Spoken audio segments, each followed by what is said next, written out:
Shalom, everybody. Welcome back to the Baal Sulam's Matan Torah with commentary by Rabbi Abraham Mordechai Gottlieb.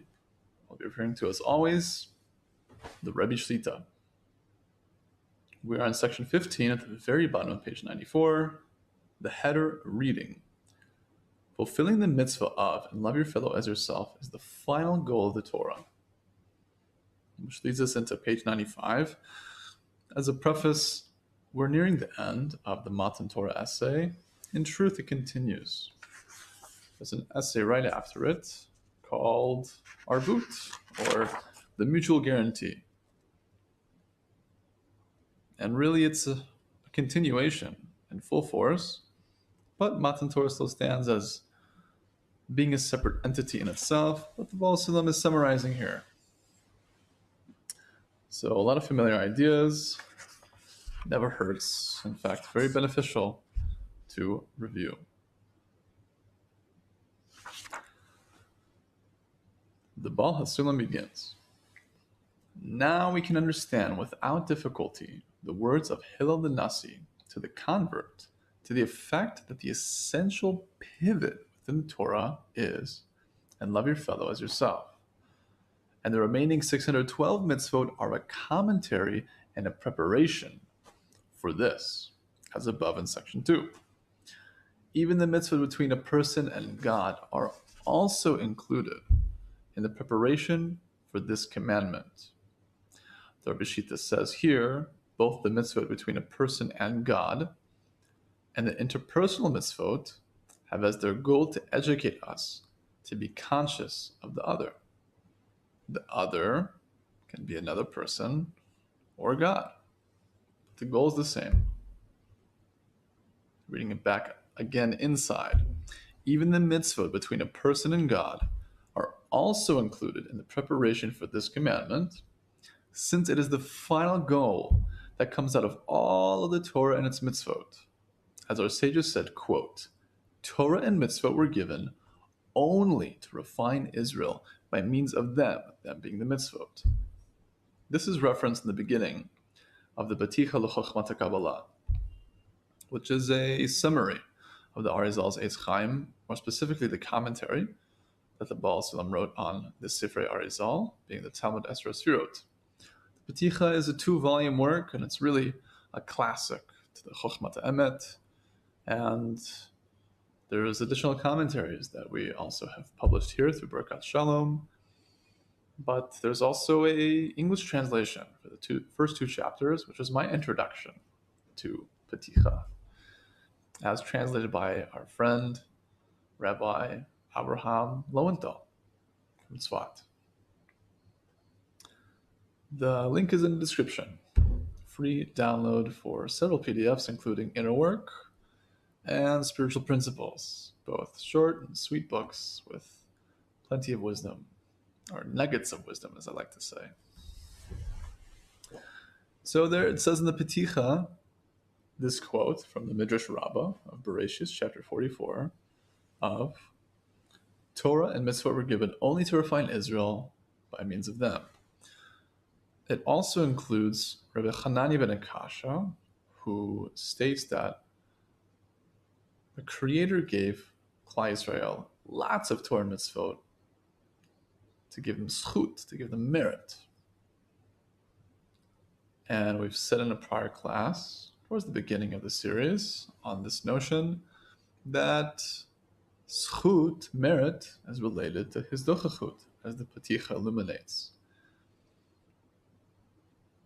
Being that the greatest zchut, the greatest merit that we can ask for is hizdochachut, is to be refined. What better reward for our inner work than to be closer to the Creator? Closeness being similarity of form, a quality of character, being more giving, loving, and compassionate. Just as He is compassionate, so are we to be, as our sages tell us.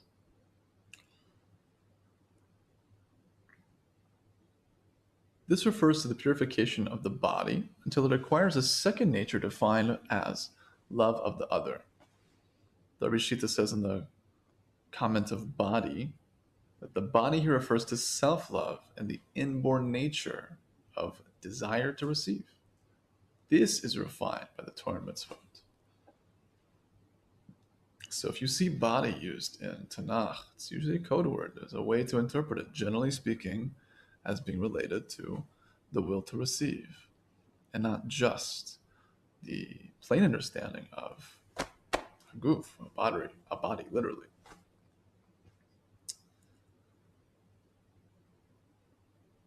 To continue, this is the singular commandment and love your fellow as yourself, which is the final goal of the Torah, at which point a person immediately merits cleaving to God. The Rebbe Shita says here, the Creator has the character of absolute love for the other. For God's only interest is to give to the created beings. Therefore, when we completely adopt the nature of loving the other, we become completely connected to the Creator. That's the law of similarity of form, or equivalence of form. If we are like Him in character, then we're connected to Him. The Baal Sulam continues.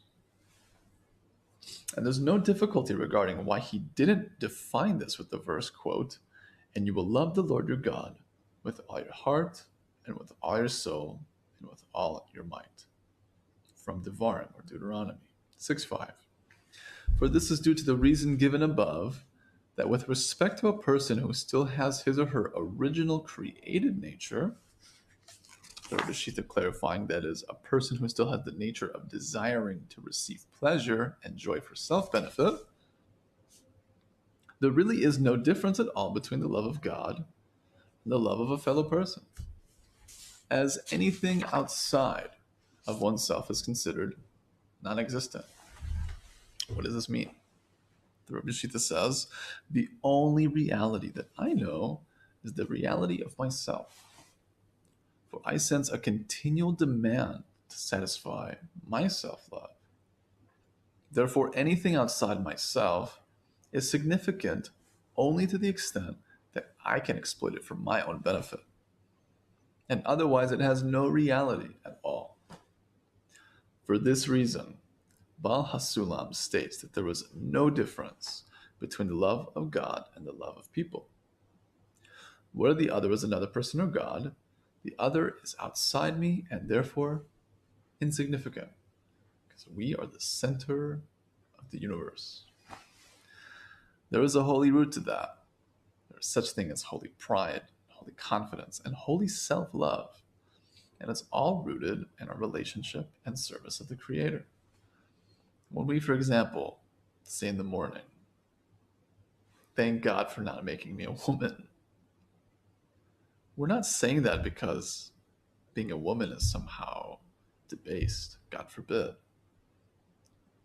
What we're saying is, thank you for making me a man and therefore giving me more mitzvot. Because women are not obligated in time-bound mitzvahs due to the way their life goes, raising a Jewish home and taking care of children, so on and so forth. There are exceptions, but generally speaking, men are obligated in those time-bound mitzvahs. For example, praying, which has to be done at certain periods of the day.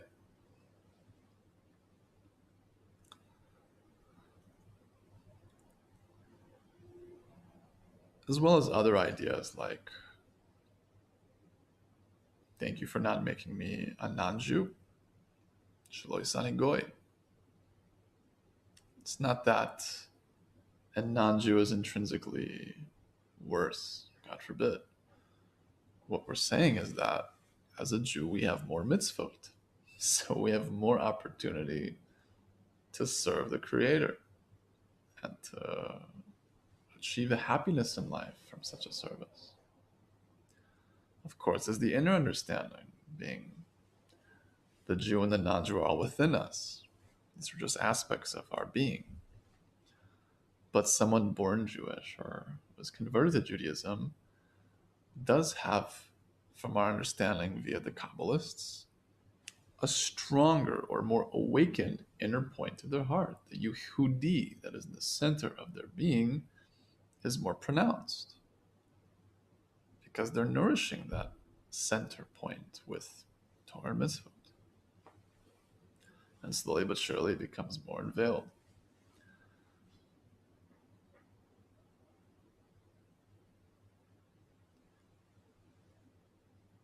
To continue.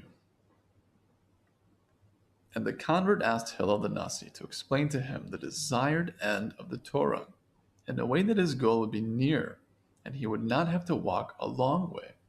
As he said, quote, "Teach me the entire Torah while I stand on one leg." The Rabbi Shita says the convert asked Hillel to explain to him briefly the essential principle of the Torah and mitzvot.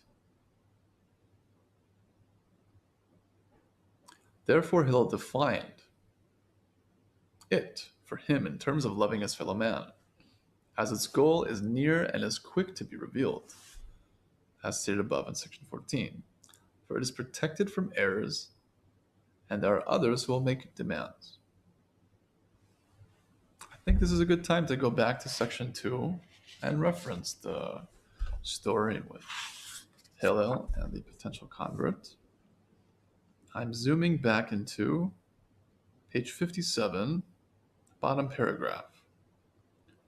Regarding the converts saying, quote, "Teach me all of the Torah while I stand on one leg," there are many meanings. The simple meaning, teach me briefly the essential principle of the Torah. But there are other meanings. Human beings walk on two legs.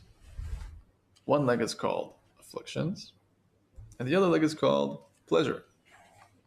For afflictions push us away from one state to the next, and pleasures pull us toward them. For example, if I'm in pain, I want to make a change. Maybe I'm in so much pain, I want to, let's say, take a pain reliever, or I want to go to sleep. Just get it over with. The pleasure, let's say, materiality. I want a new home, a new car. The pleasure of that future reality is pulling me forward and moving me to achieve my desire. So I work for it, so on and so forth. The ultimate desire, of course, being Deveikut, cleaving to the Creator as one. That's the ultimate pleasure that should pull us forward when we really contemplate it and connect to it anyway. And it can also pain us to realize how far we are. But that's a holy pain. That's a holy sadness, a holy suffering. That's the type of feeling that builds the vessels, the kelim, in order to receive the light. And going through the ebbs and flows of inner work, which is constantly the process of becoming illuminated and feeling the sweetness of all that one does. And then in time of darkness, where it's very difficult to feel as such, and generally you feel nothing. And that's the time that you can actually do the real work and employ emunah and say, whatever I'm feeling, whatever it is, this is what he wants from me, this is the portion he's giving me. It's not just the best for me, it is the best thing at this moment.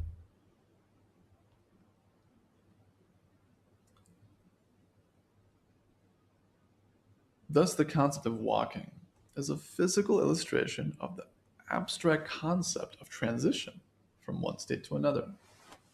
In general, our development is dependent on our ability to operate with two opposite forces, but the convert, in accord with his nature as a novice, requests Hillel to teach only one side of and love your fellow as yourself. The more natural side. That's the idea of one leg.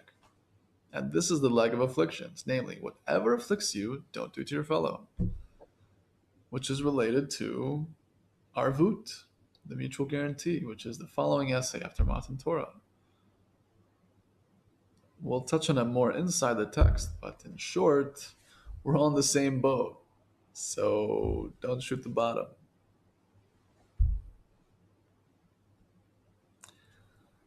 The biggest way to shoot the bottom of the boat and to stab the heavens, so to speak, is lashon hara, evil speech.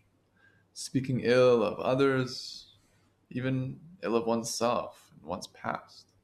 There's a lot of details actually to the laws of Lashon Hara, and I highly recommend anyone and everyone to study them. Jew and non-Jew, they're universal principles of basic ethics that have to do with our relationship with each other and how we speak about the other, or hopefully not speaking about the other, ideally. And the Kabbalists say, read in the Rebbe Shlita's words, that our exile, understandably so, as the Chafetz Chaim so clearly designated to us why we're still in exile, is from Lashon Hara. But it manifests in so many ways, in so many deep forms too. For example, in Hebrew, there's a notion of ein li koach, I don't have strength. But it's used as a passing phrase, meaning someone asks you for a favor, they need your help, meaning the Creator has sent them as a messenger to provide you the opportunity to do a mitzvah in that moment. And maybe you are super tired. Who knows what type of variables go on? We have such complicated lives. But to say, ein li koach, I can't help you, I have no strength, according to the Rebbe Shita, is Lashon Hara against Hashem. It's Lashon Hara against the Creator. So what you're saying in essence is, this is not important for me. Of course you have strength. You can get up and do another thing. To contemplate the power and the potential of a human being and what we're actually capable of when we're pushed to the brink, let alone just another iota forward. It's mind-boggling how much power the Creator really bestowed upon us. And He bestows us all our powers. To say that I don't have strength is saying, not only is this not important enough for me to be enlivened by the opportunity to help, but also that the Creator is somehow unable, God forbid, to give me the strength, as if He's not capable of something.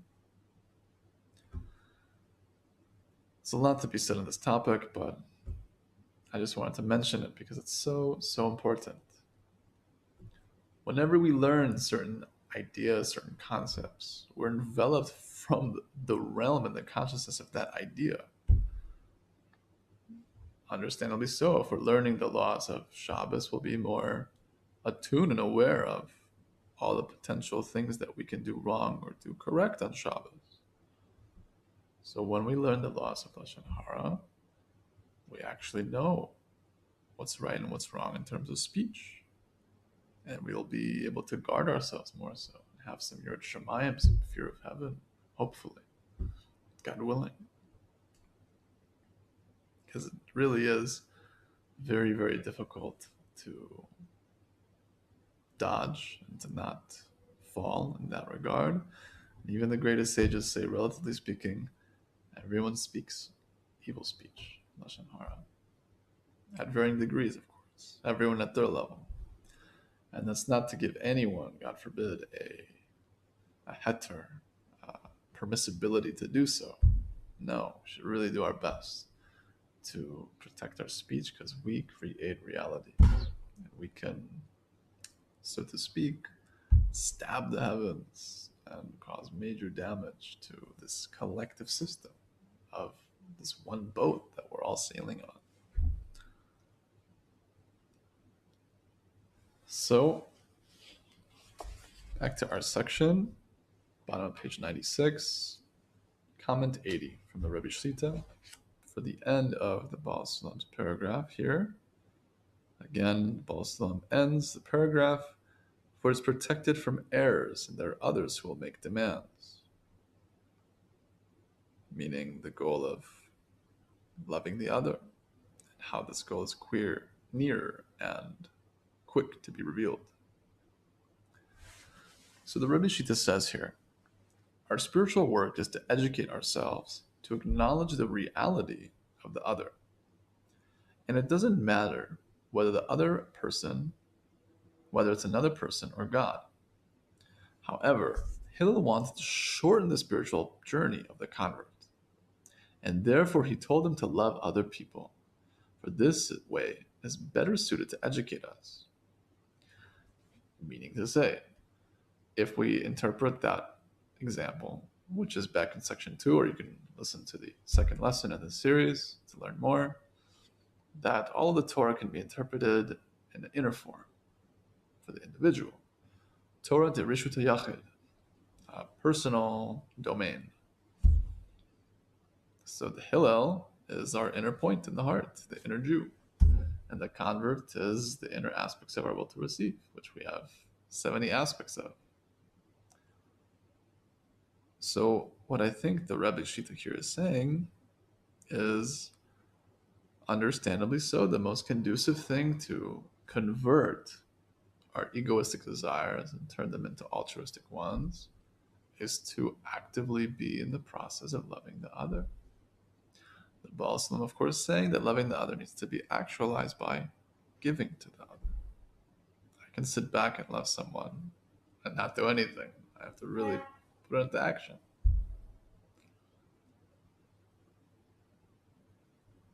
The reason for this is that other people are more concrete than God. We can look within ourselves and reflect whether we really love a certain person, and it's very difficult for an honest person to deceive himself or herself about this. But regarding the Creator, not only is he not concrete, even his demands are not being expressed to us at the present moment, and therefore are not concrete. Since there is no concrete sign that could disprove it, we can just imagine that we love the Creator. The demands of other people change daily. Each time they vibrate our nerves with a different tone, with a differing degree of force.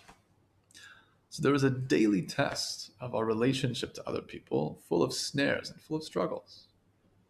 By contrast, the demands of the Creator are fixed. For example, we are told to pray 3 times a day, and so the prayer becomes a routine, and the average person cannot breathe any life into it, or into any of the other routine mitzvot between a person and God. So these mitzvot don't continually test us and bring us to move against our nature. For these reasons, and love your fellow as yourself is preferable to and love the Lord your God. In short, we get feedback from people. We can engage them. Either ask them or just even see their body language, see their tone, let alone the words they speak.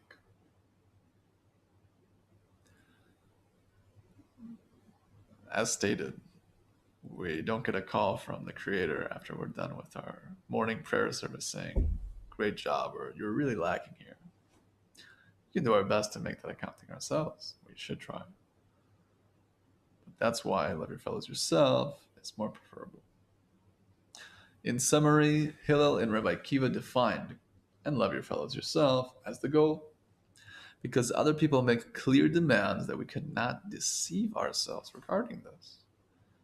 But the truth is that loving other people is a means to learn to love the Creator and not the end goal.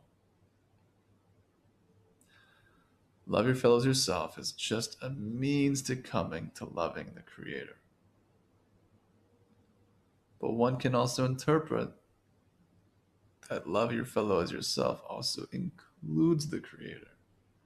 Because your fellow, relative to what we've been learning here, is anything outside of oneself. And that is people and the Creator.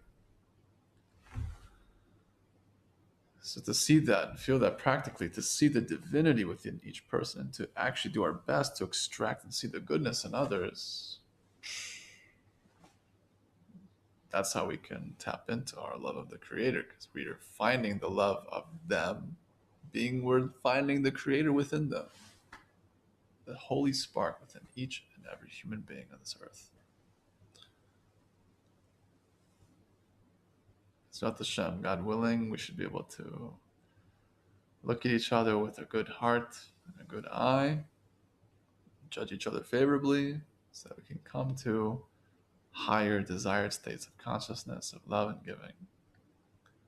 Rabbi Nachman of Breslov, or Breslov, that's more commonly translated, says in Likkutei Moharan that if we were to judge a wicked person favorably, meaning even though we know they're not right in their actions, if we do our best to see the positive within them,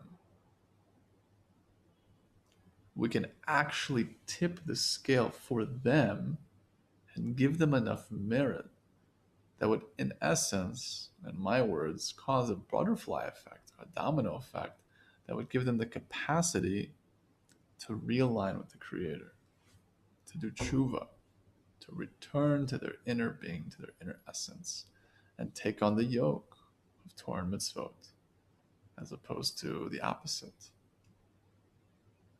Beautiful idea, and very powerful. So you can imagine, if we have the power with positive thinking and positive judgment and seeing the best in others to help shift a wicked person to the side of merit, which would eventually bring them to righteousness, how much more so is the negativity and the destruction that we bring with our evil speech and our lashon hara. Tov. Until next time, we've got one lesson left for Matan Torah, but then we're going to go right into the mutual guarantee. Haven't decided yet if it's just going to be a continuation of this class, like it's going to be Shir 20 and then Arvut is going to be 21, or if it's going to be a separate class altogether. Not sure. We'll see. In truth, they're intimately connected, but they can be separate entities in themselves. Hence why they're separate. Okay, guys. Thank you so much for joining. Thank you so much for keeping up with the series. Please tell your loved ones, family, friends, anyone you think who this would be conducive to. It's a big mitzvah. All the best.